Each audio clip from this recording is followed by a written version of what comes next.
Hi everyone, and welcome to a new episode of Days Podcast along with a new video. I want to say thank you guys so much for liking, subscribing, viewing, watching, and listening. I truly appreciate it. I will make sure I have exclusive content on Spotify and Patreon alike. And yeah, there will be more free content because there is lots to talk about.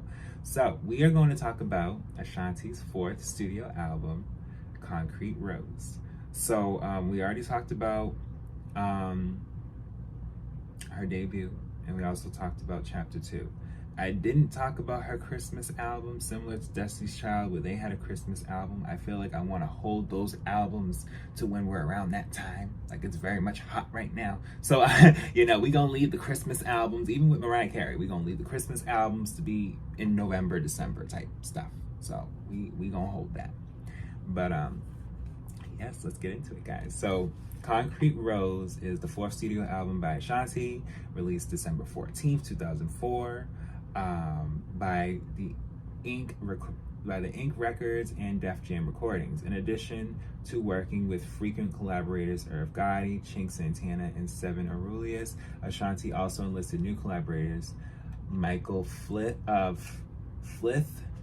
believe, Jimi Kendrix, and Demi Doc to assist. The album features guest appearances from rappers T.I., Ja Rule, and Lloyd. The album debuted at number 7 on the US Billboard 200 in the United States with first week sales of 254,000 copies. So this was literally right before Christmas. So a lot of times when it comes to albums that are close to Christmas time, with it being released in the last quarter, it can be qualified within 2005, as opposed to anything that's released before the third quarter. That goes into the new year where it's like, all right, Grammys, but this was considered something to be nominated towards 2006 because 2005 is when people kind of take the album in more. So if you ever wonder, like, okay, well, Beyonce also released an album in December 13th, from what I can remember, 2013, which is a whole 9 years later. However, in that time period, we're already digital, and the album's stemming into 2014, so it wasn't until 2015 when we see Beyonce go and be like, oh my God, I won a Grammy. Like, yeah, girl, you did it. So besides that point, outside the United States, the album was less successful, with its strongest ranking being in the top 20 in Japan and the top 30 in the UK albums chart. Critical reception to the project was mixed, with most deeming the album unoriginal. Nonetheless, the album did receive a platinum certification from the Recording Academy and gained gold status in Japan and the United Kingdom. Concrete Rose was preceded by the lead single, Only You, which received positive reviews and reached the top 20 in several countries. The album and its promotion was vastly overshadowed by the legal troubles that faced the Ink and Gotti, who was arrested on money laundering charges only a month after Concrete Rose's release. As a result, Def Jam severed ties with the Ink in May 2005 and refused to promote the album's second single, Don't Let Them, which only charted moderately in Ireland and the United Kingdom. Now, Don't Let Them was a great song. And like I told y'all, when it comes to certain artists, it don't matter if it's within their debut or even as they've already released a few albums. When certain legal things or certain things happen where the marketing and the sales are not matching and mathing, it really makes things harder for an artist to be able to kind of come back from that. And I think most artists have dealt with that, where it's just like, you even look down to Janet Jackson when she released Demita Joe, where there was just a whole craze of people that felt like, oh, you just wanted to just show this. You did that on purpose. Like, no, she didn't. And it wasn't until Discipline, which was 2 albums later, pretty much, because she had Demita Joe and 20YO. It wasn't until Discipline where people were like, you know what? You're still Janet. We're sorry. What do you mean, no, you're still Janet, we're sorry? What did these last 2 projects did not do for y'all? Like, what? And then when she came back with Unbreakable, that's when people were really like, all right, no, we missed you. Like, you're damn right you missed me. A lot's been happening since the last 7 years or so from Discipline, huh? Okay? And she still needs to come back because it's been 9 years since then. So, it's just things be going on. But yeah, following the success of her sophomore studio album, Chapter 2, Ashanti confirmed in November 2003 that she had begun planning her third studio album due to be out in mid-2004. In February 2004, Ashanti said the album had a new sound, a new flavor, and said she wanted to touch on more topics that I didn't touch on with the first and second record. She also confirmed that she had already recorded 3 songs for the album. By July, Ashanti confirmed she had already finished the record and planned its release for November. But yeah. Let's see. But yeah.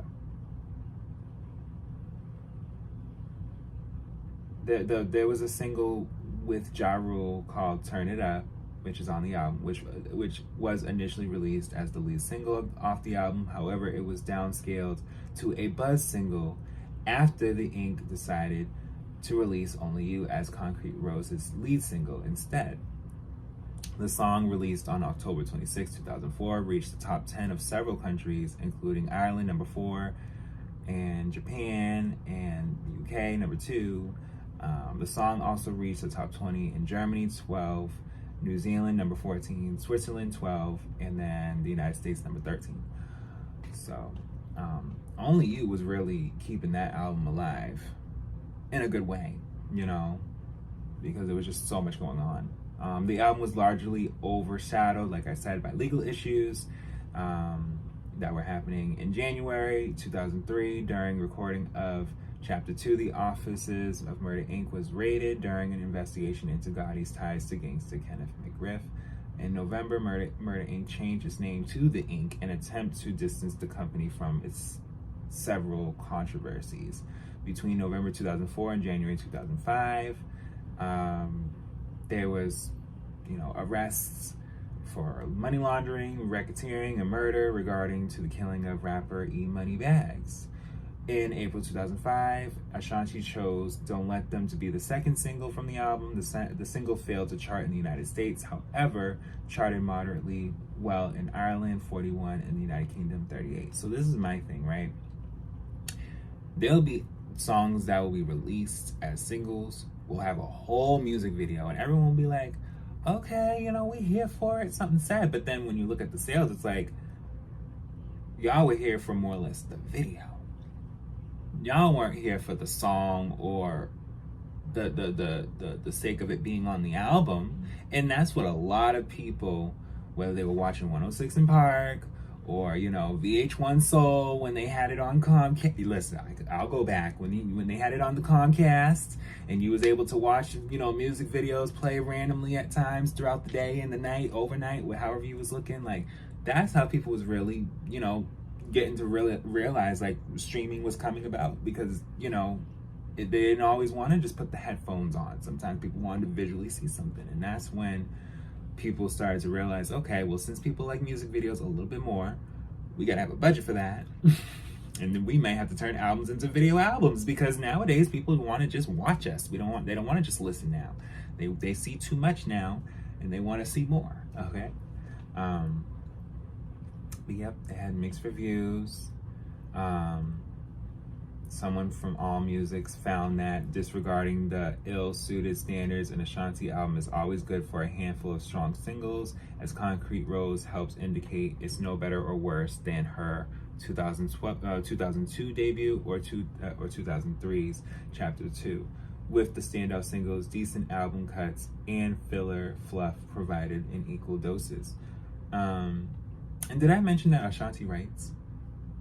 I don't know if I said it in her previous videos as far as for her albums, but she has writing credits on pretty much all her songs. So she gets paid for every song. So it's not like, she out here, and I believe she owns her masters. and maybe now independent from all of this, which I've told you previously in other videos with other artists. Like, being independent is way to go. Like, you don't always need a label. You can, if you really can market yourself and do it your own way, do it. What do you think this is? What do you think Dave's podcast is? I don't want to feel as though, and I don't want anyone to feel as though they have to keep partnering and linking and doing all that. If you can do it yourself, do it yourself. It just makes it much better. You know what you want, you know how you want to do it, and it's not a power trip to just feel as though, no, it's me. It's more or less a sense of having things reflect and grow with clarity, that you don't have to worry about the next person or a person that you're next to telling you what is. Like, no, this is what is for me, okay? So, yeah, we talked about chart performances. And like I said, during the Christmas week, it debuted at number 7. So it wasn't like she, wasn't able to, release the album in a way that it wasn't going to be able to be bought like as a Christmas gift, It's just that the promotion thereafter was conflicting. So yeah. By April 2008, the album had sold 871,000 copies. So in total, it remained on Billboard 200 albums chart for 20 consecutive weeks. So what I will be explaining more of, and have been explaining lately, is that over time you'll see that sales aren't as high as we get closer to the 2010s, 2020s, because we're going into the streaming era, and we're also going into the sake that people were really heavily downloading. So it's just like record companies or even people that are independent are just like, you're right, you know what, maybe I need to make sure this is on a streaming type of platform, because I don't want to not get my compensation, or people not to get the quality that they deserve from me, because everybody's just biting it and putting it wherever and making it, a commodity, if you will. Like, no, we're not doing that. Let me see if I said that in the right way. Yeah, a raw material or primary agricultural culture that can be bought or sold, such as okay, yeah. What makes an item a commodity? When all units of production are identical regardless of who produces them. Yeah, exactly yes. When all units of production are identical regardless of, yes. So pretty much what I'm saying is, you don't want things to just be duplicated and it's not from the person that it's coming from. Like, I shouldn't be trying to get an Ashanti album from the person down the street when Ashanti has it literally on Spotify. Well, now, but you know what I mean. Like, it shouldn't be like that. I should be able to go to the store, or be able to look on iTunes and hit the buy button. It shouldn't have to be, oh my God. So I'm gonna go on this website here, and they got the zip file for me to have the whole album. I just gotta extract. No, that's not nice. And then you realize when you look at the information on the songs, it shows who bought the song. So it's just like, over time, people gotta understand, like, they can get in trouble for that. Why is your version of the bought product being shipped everywhere across the country? Okay, why are you leaking the album? So yes, let's get into the track list. So all right, this is a different track list from what I remember. Yeah, no, this is different. No. They have the track list a different. So I'm gonna read it from what I remember, because this is not from what track one is Concrete Rose intro. Track 2 is Still Down featuring T.I. Track 3 is Message to Fans skit. Then track 4 is Only You. And then track 5 is Focus. So I don't know why this information is this way, but that's what I remember. And if you had this album, then I'm not playing with y'all. Track 6 is Don't Let Them. So I will tell you right now, Only You is a great song. Focus is slept on. Don't Let Them is slept on. Still Down is cool. I don't like get into that song too much, but it's cool. Love Again, that's slept on again a bit. not too slept on, but it is. Take Me Tonight with Lloyd. Then there's You, which is track 9. Track 10, Every Little Thing. Now that's one of my favorite songs from Ashanti ever. I think that was one of the songs where I said to myself, like, no, she really is out here. Like, she is her own person. Just like when you look at any other artist when they're like, no, that's they own person. Like, this was that for me. One of the songs for that. Like, Every Little Thing, definitely listen to that song. Instead of going out, you can bring the world to me. Oh, yes, yes, yes. See, I done had it all, did it all. Yeah, and now I'm looking for more. Oh, now I'm thinking back to 10-year-old me. Track 11 is Turn It Up featuring Ja Rule.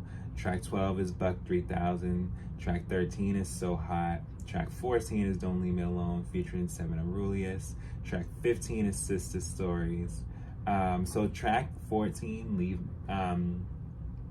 Don't Leave Me Alone, is slept on. Track 13, So Hot, it's a little underrated. I will say it's a good song too. Track 15, of course, I said Sister Stories, that's a skit.